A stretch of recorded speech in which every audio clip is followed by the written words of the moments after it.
नमस्कार दोस्तों, मेरा नाम डॉक्टर नरेंद्र कुमार है। आशा करता हूँ आप सब लोग बढ़िया होंगे। आज हम अपनी इंडियन पॉलिटी और कॉन्स्टिट्यूशन की क्लास में एक नया चैप्टर फिर से स्टार्ट करने जा रहे हैं, पार्ट फर्स्ट, जो कि आपको स्क्रीन के अंदर दिख रहा होगा, जिसका नाम है संघ एवं इसका राज्य क्षेत्र। देखिए, ये एक छोटा सा पार्ट है और इसमें 1 से लगा करके 4 तक आर्टिकल है, जिसके बारे में हम विस्तृत रूप से चर्चा करेंगे। फर्स्ट हमारी क्लास है जो पार्ट वाइज में पार्ट 1, पार्ट 2, पार्ट 3 जितने भी पार्ट है कॉन्स्टिट्यूशन के अंदर, उनकी अच्छे से रूपरेखा बना करके यहाँ पे एक्सप्लेन करता हुआ चलूंगा। तो आज अपना सबसे बड़ा मोस्ट इंपोर्टेंट जो पार्ट है वो कौन सा है? फर्स्ट है। अब जैसे कि मैं आपको बता रहा हूँ, आरपीएससी ने अपना पिछला 2-3 साल से जो ट्रेंड है वो चेंज कर लिया है। तो आरपीएससी क्या कर रही है, यूपीएससी के बाद ही सिलेबस को फॉलो कर रही है। और अगर हमारा पॉलिटी के अंदर कॉन्सेप्ट अच्छे से क्लियर नहीं होंगे तो आने वाले जो प्री का जो एग्जाम हमारे सामने जो आ रहा है उसके अंदर हमें समस्याओं का सामना करना पड़ सकता है। इसके लिए हम क्या करेंगे, हमारी क्लास के अंदर है वो जितने भी सॉल्वेड क्वेश्चन है उसको करते चलेंगे, और उसके साथ ही जितने पॉलिटी के अंदर जो टर्म्स और कॉन्सेप्ट का जो पेपर आ रहा है उसको भी हम समझते चलेंगे। तो आज अपनी इस क्लास की शुरुआत करते हैं हम पार्ट फर्स्ट के साथ में। देखिए, जैसे कि यहाँ पे मेंशन किया हुआ है कि पहला जो पार्ट है वो क्या कहता है, संघ एवं इसके राज्य क्षेत्र की बात करता है, यूनियन एंड टेरिटरी की बात करता है। और इसके अंदर क्या लिखा गया है कि देखिए, संविधान के भाग 1 के अंदर क्या है, 1 से 4 तक संघ एवं इसके क्षेत्रों की चर्चा की गई है। अब देखिए कि ये संघ होता क्या है, जो शब्द हम बार बार यूज ले रहे हैं उसके अंदर हमें पता क्या चलेगा, और इस पार्ट की वैल्यू क्या है हमारे पॉलिटी के सेक्शन में। जब हम पहली क्लास पार्ट फर्स्ट की स्टार्ट कर रहे हैं तो इसके अंदर इसकी वैल्यू क्या हमारे एग्जाम के अंदर बनती है। क्योंकि देखिए, सबसे पहले हम जब किसी को जानते हैं तो एक इंट्रोडक्शन को समझ लेते हैं। उसी प्रकार से ये क्या है, पॉलिटी का और कॉन्स्टिट्यूशन का एक इंट्रोडक्शन है कि हमारे देश का प्यारा नाम क्या है, आप सबको पता है, भारत। ठीक है, तो सबसे पहले हमें क्या पता लग रहा है कि ये संघ और इसका राज्य क्षेत्र है। इसके अंदर हमें पार्ट फर्स्ट के अंदर क्या पता चल रहा है कि जैसे यहाँ पे लिखा हुआ है, India that is Bharat shall be A union of state. यानी कि इससे एक बात तो पता चल रही है कि हमारे देश का जो नाम है ऑफिशियल रूप से वो 2 नाम हमारे सामने आते हैं। एक तो आता है हिंदी के अंदर भारत, और दूसरा इंग्लिश में कौन सा आता है, इंडिया। ठीक है, तो अगर आपसे पूछा जाए कि हमारे देश का ऑफिशियल नाम क्या है तो 2 है, कौन कौन से, एक तो भारत हो गया और एक क्या हो गया, इंडिया हो गया। अब यहाँ पे एक शब्द आता है, देखिए वो लिखा हुआ है क्या, इंग्लिश के अंदर यूनियन। अब ये यूनियन शब्द है, ये किसको डिफाइन कर रहा है, इसको भी थोड़ा देख लीजिए। ये जो यूनियन शब्द है ये क्या बता रहा है कि भारत जो होगा वो क्या होगा, राज्यों से मिलकर के बनेगा। राज्यों से मिलकर के एक क्या बनेगा, संघ का क्षेत्र बनेगा, एक संघ बनेगा। यानी कि अगर वर्तमान में मैं बात करूं तो भारत के अंदर कितने राज्य हैं, 28 स्टेट है। और उसके अलावा यूटी जो केंद्र शासित प्रदेश है वो कितने हैं अपने, यहाँ पे 8 हैं। और अर्जित किए हुए क्षेत्र, देखिए जो हमने किसी युद्ध से किसी क्षेत्र को प्राप्त किया हो या कोई संधि या ट्रीटी के माध्यम से कोई भी क्षेत्र को क्या अर्जित किया हो, तो वो सब किसमें शामिल होंगे, इस यूनियन के अंदर शामिल होंगे। तो हमें यहाँ पे एक छोटी सी चीज पता चलती है कि हमारे देश का ऑफिशियल नाम है वो पार्ट फर्स्ट के अंदर हमें पता चल जाता है, क्या नाम है, भारत, और दूसरा नाम क्या है हमें, इंडिया। दूसरा जो ये शब्द है हमारा क्या, यूनियन। इससे हमें क्या पता चलता है कि हमारे यहाँ पे क्या है, जो ये 28 राज्य है इनसे मिलकर के क्या बना है, ये प्यारा भारत देश हमारा निर्माण हुआ। अगर हम थोड़ा सा हिस्टोरिकल बैकग्राउंड में चले, जिसमें हमारा कॉन्स्टिट्यूशन निर्माण हो रहा था, तो हमने क्या किया था, विभिन्न देशों से अलग अलग देशों के संविधानों का अध्ययन किया था, और जो जो अच्छी चीजें थी जो हमारे देश में लागू की जा सकती थी उनको हमने क्या किया, यहाँ पे लागू किया। तो यहाँ पे अगर देखा जाए तो यूनियन शब्द का अर्थ है वो किससे संबंधित होगा, वो भारत के संघ राज्य क्षेत्रों से संबंधित होगा। यानी कि संघ राज्य जो राज्यों के क्षेत्र है उनसे मिलकर के किसका निर्माण होगा, भारत का। उसके अंदर यूटी भी आ जाएगा और उसके अंदर अर्जित किए हुए क्षेत्र भी हमें देखने को मिलेंगे। अब देखिए, जो ये यूनियन है इसके अंदर 3 अपने सेक्टर शामिल किए गए हैं, 3 एरिया इसके अंदर हमने जोड़े। पहला कौन सा है, राज्यों का क्षेत्र। अब अगर आपसे पूछे कि राज्यों के क्षेत्र भारत में कितने हैं, तो कितने राज्य हैं, आप बताओगे 28। दूसरा कौन सा होगा, यूटी हो गया, जिसको हम केंद्र शासित प्रदेश बोलेंगे, ये कितने हो गए, 8। और तीसरा जो पार्ट हो गया वो कौन सा हो गया, अर्जित किए हुए क्षेत्र। ठीक है, जो हमारे युद्ध वगैरह के अंदर हमने किसी पार्ट से हमने किसी से लिया हो या फिर हमने संधि के माध्यम से किसी को लागू किया गया हो। अब यहाँ पे देखिए, आर्टिकल 1 में सीधा सा कहा गया है, अनुच्छेद 1 में कहा गया कि इंडिया यानी भारत बजाय राज्यों के समूह के राज्यों का क्या होगा, संघ होगा। यहाँ पे इस लाइन को आप अच्छे से समझ लीजिए कि देखिए, हमारा देश है उसके अंदर जो राज्य हमारे साथ है उनके साथ हमारा कोई समझौता नहीं है। ऐसा नहीं है कि कोई भी राज्य ने हमारे साथ इस प्रकार का समझौता किया हो कि वो अपने किसी भी समय में भारत से अलग होने की शक्ति रखते हैं। नहीं, बिल्कुल भी नहीं रख सकते हैं, क्योंकि ये जो 20 स्टेट हैं इन्होंने इनसे मिलकर के किसका निर्माण हो रहा है, भारत संघ का निर्माण हो रहा है। इसीलिए यहाँ पे एक और टर्म्स आता है, देखिए एक होता है यूनियन, जो मैंने यहाँ पे आपको बता दिया। दूसरा होता है फेडरल सिस्टम। अब ये फेडरल क्या होता है, जैसे आप अमेरिका के कॉन्स्टिट्यूशन को पढ़ते हो तो वहां पे क्या मिलता है आपको, ये फेडरल मिलता है। और फेडरल का क्या होता है, जहां पे केंद्र और राज्य क्या होते हैं, बराबर होते हैं। केंद्र और राज्य क्या होते हैं, सेंट्रल प्लस स्टेट की जो पावर ऑफ सेपरेशन है वो क्या रहती है, बराबर। अगर हम अमेरिका की बात करें तो वहां पे जो फेडरल सिस्टम है उसमें जो स्टेट है वो क्या करते हैं, बड़े भाई की भूमिका निभाते हैं। वो क्या कर रहे हैं, यानी कि जो राज्य है उनके पास वहां पे क्या है, पावर ज्यादा है, केंद्र क्या है वहां पे थोड़ा सा कमजोर है। लेकिन अगर भारत में देखें जो यूनियन शब्द हमारे हम उपयोग में लेते हैं उसके अंदर क्या है, हमने जो सेंट्रल है जो केंद्र है उसको क्या बना रखा है, शक्तिशाली बना रखा है। यानी कि हमारे यहाँ पे सेपरेशन ऑफ पावर तो है, शक्तियों का विभाजन है। हमारे यहाँ पे केंद्र सरकार भी होगी, दूसरी हमारे यहाँ पे राज्य सरकार भी होगी। लेकिन आपात इमरजेंसी की स्थितियों में या फिर अन्य अवशिष्ट शक्तियां अगर देखा जाए तो किसके हाथ में रहेगी, वो सेंट्रल के हाथ में रहेगी। तो आपको ये छोटा सा अंतर समझ में आ गया होगा कि जो हमारा यूनियन शब्द है वो किसको डिफाइन कर रहा है और ये फेडरल जो है ये किसको यहाँ पे प्रस्तुत कर रहा है। इसलिए याद रखिए कि हमारा जो संघ है वो किसके, कौन सी कंट्री के ज्यादा अगर देखा जाए तो नजदीक माना जाता है, किसके जो प्रोसेस प्रक्रिया उसके नजदीक माना जाएगा, तो वो कनाडा के ज्यादा नजदीक माना जाएगा, न कि अमेरिका के नजदीक माना जाएगा। आशा करता हूं आपको इतनी ये सब चीजें समझ में आ गई होंगी। दोस्तों पार्ट फर्स्ट के अंदर जब हम शुरुआत कर रहे हैं तो इसके अंदर आर्टिकल फर्स्ट हमें क्या बताता है, इस चीज को थोड़ा सा हम देख लेते हैं। आर्टिकल जो फर्स्ट है वो हमें क्या बताता है, इसमें दो टर्म्स वो बताएगा। फर्स्ट जो नाम होगा वो कौन सा होगा, वो होगा भारत का राज्य क्षेत्र। पहले ये इसकी बात करता है कि भारत का राज्य क्षेत्र। जब ये भारत के राज्य क्षेत्र की बात करेगा तो यहाँ पे मैंने पहले ही आपको समझा दिया है कि तीन चीजें हमें देखने को मिलेगी। और ये जो भारत का राज्य क्षेत्र है इसको याद रखना, ये एक व्यापक समझ को विकसित करता है। इसका जो पैमाना है ये बड़े स्तर पे है।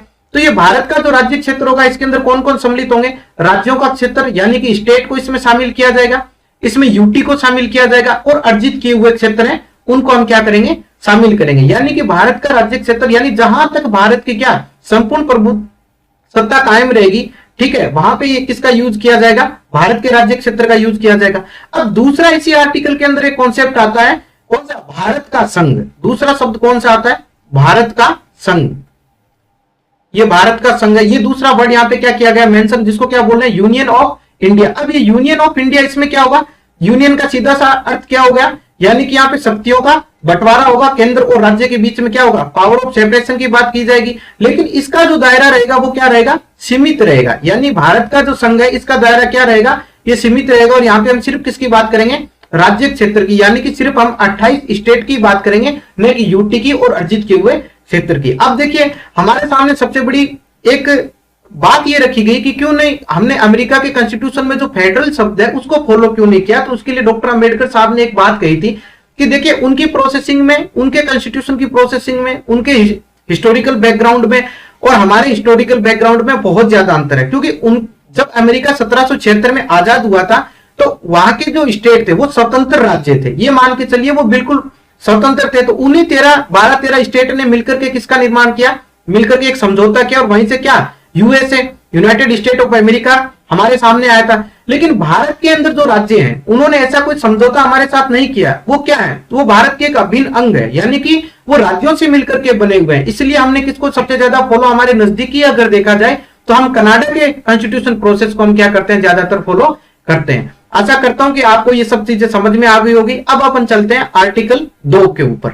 इसके अंदर जो आर्टिकल 2 है वो हमें क्या कह रहा है, नए राज्यों के प्रवेश या स्थापना से संबंधित आर्टिकल 2 बात कर रहा है, ठीक है। नए राज्यों के प्रवेश या स्थापना से संबंधित वो आर्टिकल 2 हमें बताता है। अब ये नए राज्य और प्रवेश क्या, देखिए हमारे यहाँ पे जो पार्लियामेंट है, जो संसद है, वो क्या कर सकती है, किसी भी विदेशी क्षेत्र को अपने संघ के अंदर क्या कर सकती है, शामिल कर सकती है। नए एरिया को अपने अंदर क्या कर सकती है, शामिल कर सकती है। तो उसकी डिफाइन, उसको हमारे सामने है वो अच्छी तरीके से कौन बता रहा है, आर्टिकल 2 बता रहा है। अब संसद इसमें क्या करेगी कि जो भी विदेशी क्षेत्र है उसको अपने यहाँ क्या कर सकती है, शामिल कर सकती है। और हमने समय समय पर ये चीजें की भी है। जैसे मैं आपको एक एग्जांपल देके बताऊं तो सिक्किम का विलय है वो हमने कब किया था, 1974 के अंदर किया था। और इसके लिए हमने कौन कौन से कॉन्स्टिट्यूशन अमेंडमेंट भी किए हैं। जो तो कौन सा कॉन्स्टिट्यूशन अमेंडमेंट था, 35वां और 36वां। ये जो कॉन्स्टिट्यूशन अमेंडमेंट है ये हमने क्या किया था कि जो सिक्किम का जो एरिया था वो पार्लियामेंट ने अपने कॉन्स्टिट्यूशन अमेंडमेंट के द्वारा क्या किया, अपने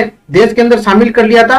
और 1974 के में 35वां संविधान संशोधन है उसके थ्रू क्या कर लिया था, सिक्किम को शामिल कर लिया था। और उसी के लिए एक अमेंडमेंट लाया गया था, 36वां संविधान संशोधन लाया गया था, जिसके अंदर हमने 1975 में सिक्किम को कौन सा 22 स्टेट का क्या कर दिया था, दर्जा दे दिया गया था। तो यानी कि आर्टिकल 2 ये कहता है कि संसद जो है वो विदेशी राज्य क्षेत्रों से नया जो एरिया है वो हासिल कर सकती है और नए राज्यों का क्या कर सकती है, निर्माण कर सकती है। अब देखिए इसके ऊपर एक केस हुआ था 1960 में, मैंने पहले भी अपने जो पुरानी क्लासेज है उनको जाकर के देखोगे तो एक क्लास थी जिसके अंदर अपन ने चर्चा की थी बेरूबाड़ी केस की।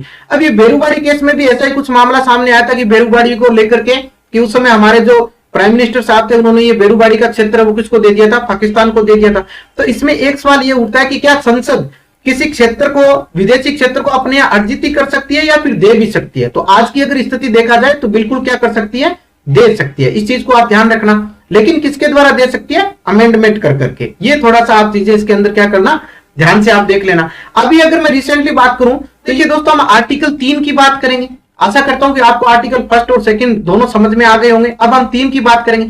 इसके अंदर सबसे बड़ा क्या है, इसको थोड़ा सा हम अच्छे से समझ लेते हैं, क्योंकि यही सब चीजें इनके अंदर अगर आपका कॉन्सेप्ट क्लियर होगा तो प्री के अंदर जो आरएस में आपसे क्वेश्चन पूछे जाएंगे वो आप अच्छी तरीके से क्या कर सकते हो, हैंडल कर सकते हो। तो इसके अंदर क्या है कि आर्टिकल 3 के अनुसार देखिए यहाँ पे जो लैंग्वेज दी गई है, कॉन्स्टिट्यूशन की जो लैंग्वेज होती है वो देखिए दोस्तों बिल्कुल एक हार्ड रूप में दी हुई होती है, यानी कि हम उसको अच्छे से नहीं समझ पाते हैं। लेकिन मैं अपनी लैंग्वेज में आपको एक अंडरस्टैंडिंग ये करवा दूंगा कि आप अच्छे से ये कॉन्स्टिट्यूशन की क्लास को समझ पाएंगे। तो सीधी सी अगर मैं बात करूं तो आर्टिकल 3 क्या कहता है कि जो हमारी पार्लियामेंट है, जो संसद है, वो क्या कर सकती है, किसी भी राज्य के नाम, एरिया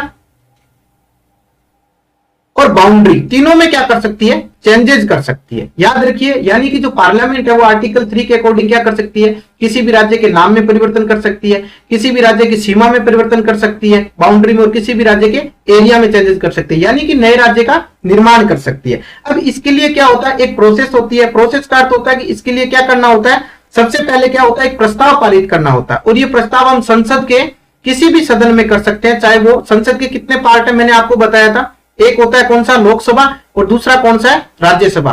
और यानी कि 3 पार्टों से मिलकर प्रेसिडेंट, यानी तीनों से मिलकर के पार्लियामेंट का क्या होता है, गठन होता है। लेकिन हम यहाँ पे ये बात करेंगे कि अगर पार्लियामेंट किसी नाम, सीमा या राज्य के क्षेत्रफल में चेंजेस करती है या नया राज्य बनाती है तो उसके लिए क्या, संसद के अंदर क्या करना पड़ेगा, प्रस्ताव पारित करना पड़ेगा। और ये प्रस्ताव कौन सा रहेगा, ये प्रस्ताव क्या रहेगा कि वो कोई भी व्यक्ति कि या तो वो सरकार का हो या फिर क्या हो, ओपोजिशन से हो, या तो लोकसभा में या राज्यसभा में, कहीं भी दोनों सदनों में जाकर के क्या करेगा, प्रस्ताव को रखेगा। ठीक है। अब ये प्रस्ताव रखने के बाद में क्या होगा कि जो अध्यक्ष होता है वो क्या करेगा, ये प्रस्ताव किसके पास भेज देगा, ये हमारे राष्ट्रपति प्रेसिडेंट साहब के पास भेज देगा। और ये प्रेसिडेंट साहब फिर क्या करेंगे, संबंधित राज्य के यहाँ पे ये विचार के लिए उसको क्या कर देंगे, भेज देंगे। यानी कहने का अर्थ है कि संबंधित राज्य के विधानमंडल के पास ये उसके ऊपर विचार करने के लिए उसको भेज देंगे। जैसे कि आंध्र प्रदेश से अलग कौन सा राज्य हुआ था, आपको याद होगा, तेलंगाना। कौन सा हुआ था, तेलंगाना हुआ था। तो उसमें भी यही प्रोसेस था कि उनसे पूछा गया था कि सबसे पहले ये प्रस्ताव रखा गया, प्रस्ताव के बाद में प्रेसिडेंट के पास गया, प्रेसिडेंट ने ये किसको भेज दिया, आंध्र प्रदेश को भेज दिया। अब यहाँ पे क्या होता है, यानी कि उस राज्य के लोगों के विचार जानने होते हैं कि वास्तविक तौर पे किसी नए राज्य की जरूरत है या नहीं है। अब ये क्या होता है, ये प्रस्ताव जैसे ही विधानमंडल पे भेजते हैं तो वहां पे क्या होती है, चर्चा होती है। अब देखिए, जो विधानमंडल का डिसीजन रहता है, जो चर्चा होती है, जो भी उनका आदेश रहता है, वो कोई बाध्यकारी नहीं होता है। वो ऐसे नहीं है कि विधानमंडल के, उस स्टेट के विधानमंडल ने ये बोल दिया कि हम तो नहीं चाहते कि कोई नया राज्य बने या सीमा में या किसी भी तरीके से चेंजेस। तो ये जो सब वो उसके ऊपर विचार किया जाएगा वो कोई बाध्यकारी नहीं होता है। जैसे कि आंध्र प्रदेश वाले मामले में क्या हुआ था, जब यहां से भेजा गया उनके पास में, विधानमंडल में चर्चा करने के लिए उनके पास रखा गया, तो आंध्र प्रदेश के जो सदस्य थे उन्होंने इसके ऊपर मना किया था कि हमें मतलब आंध्र प्रदेश का विभाजन नहीं चाहिए और तेलंगाना जैसे स्टेट की कोई जरूरत नहीं है। लेकिन उसके बावजूद भी सरकार ने उस समय क्या किया, तेलंगाना को एक नया सेपरेशन स्टेट बना दिया था। तो कहने का अर्थ क्या होता है कि इसके अंदर कोई भी जो विधानमंडल का डिसीजन होगा वो प्रेसिडेंट के लिए क्या, बाध्यकारी नहीं होगा। और इसके अंदर एक समय सीमा भी तय की जाती है कि इसके अंदर आपको ये सब डिसीजन है वो अपने बताने पड़ते हैं। अब ये जो विधानमंडल के विचार होते हैं वो राज्य के लिए क्या, बाध्यकारी नहीं होते हैं। और उसके बाद में प्रेसिडेंट क्या करता है, इसी को फिर मिनिस्टर ऑफ काउंसिल, मंत्रिपरिषद के समक्ष रख देता है और वहीं से ये प्रोसेसिंग फॉलो होकर नए स्टेट या नए राज्य के नाम, सीमा या जो भी बाउंड्रीज है उसके अंदर क्या चेंजेस कर दिए जाते हैं। तो आशा करता हूं कि आपको ये क्लास समझ में आ रही होगी।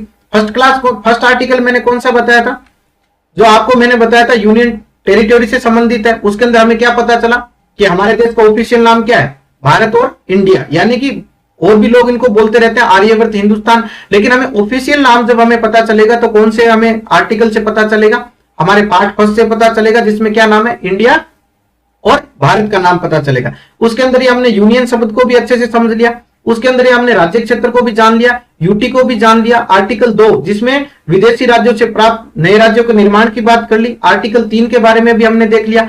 अब हम लास्ट में बात करेंगे, थोड़ी सी बात कर लेते हैं आर्टिकल 4 के बारे में। देखिए जब हम आर्टिकल 4 की बात करेंगे तो इसमें भी क्या थोड़ी सी लैंग्वेज है वो काफी डिफिकल्ट प्रोसेस के अंदर बताई गई है, लेकिन इसमें मैं आपको शॉर्ट और आसान भाषा में, अपनी आसान भाषा में समझा देता हूं कि आर्टिकल 4 ये कहता है कि जब हम कोई नए राज्यों, आर्टिकल 2 और 3, दो आर्टिकल क्या कहता है, नए राज्यों का प्रवेश जो विदेशी राज्यों से अर्जित किए गए हो या किसी संधि के माध्यम से प्राप्त किए गए हो। और आर्टिकल 3 क्या कहता है कि संसद किसी भी राज्य के नाम, सीमा और क्षेत्रफल यानी नेम, बाउंड्रीज और एरिया तीनों में क्या कर सकती है, चेंजेस कर सकती है। लेकिन ये चेंजेस कब करेगी, अमेंडमेंट करके, संशोधन करके।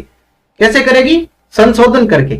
यानी ये संशोधन तो होगा, आर्टिकल 2 और 3 के अकॉर्डिंग ये संशोधन तो होगा, लेकिन इसमें प्रोसेस है वो कौन सी नहीं अपनाई जाएगी, 368 की। यानी कि हमारे यहां पे जो कॉन्स्टिट्यूशन अमेंड संशोधन की जो प्रक्रिया है वो कौन से आर्टिकल के तहत होती है, 368 के तहत, 368 के तहत। इसमें कौन सा होता है ये देखना। पहला कौन सा होता है, साधारण बहुमत, ठीक है। दूसरा कौन सा होता है, विशेष बहुमत, ठीक है। और तीसरा कौन सा होता है, विशेष प्लस राज्य। तो इनका कहने का अर्थ है कि आर्टिकल 2 और 3 के अकॉर्डिंग जो कोई भी काम पार्लियामेंट करेगी, चाहे वो नए राज्यों का अर्जन हो या फिर उनके नाम, सीमा या क्षेत्रफल में चेंज करना हो, वो अमेंडमेंट तो होगा, संशोधन तो होगा, लेकिन उसके अंदर प्रोसेस है वो 368 आर्टिकल की नहीं अपनाई जाएगी। तो आशा करता हूं कि आपको ये क्लास समझ में आ गई होगी।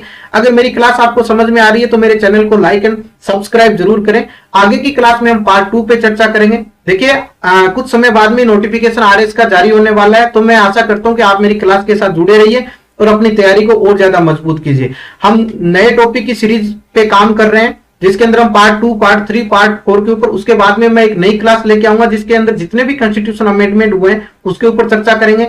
आर्टिकल और बेयर एक्ट की भी अलग से क्लास ली जाएगी। और उसके अलावा जितने भी हमारे सामने जो जितने भी क्वेश्चन करने हैं, जो लास्ट प्रीवियस ईयर परीक्षाओं में जो पूछे गए हैं, क्वेश्चन पूछे गए हैं, उसके ऊपर भी हम क्या करेंगे, एक अच्छे तरीके से चर्चा करेंगे।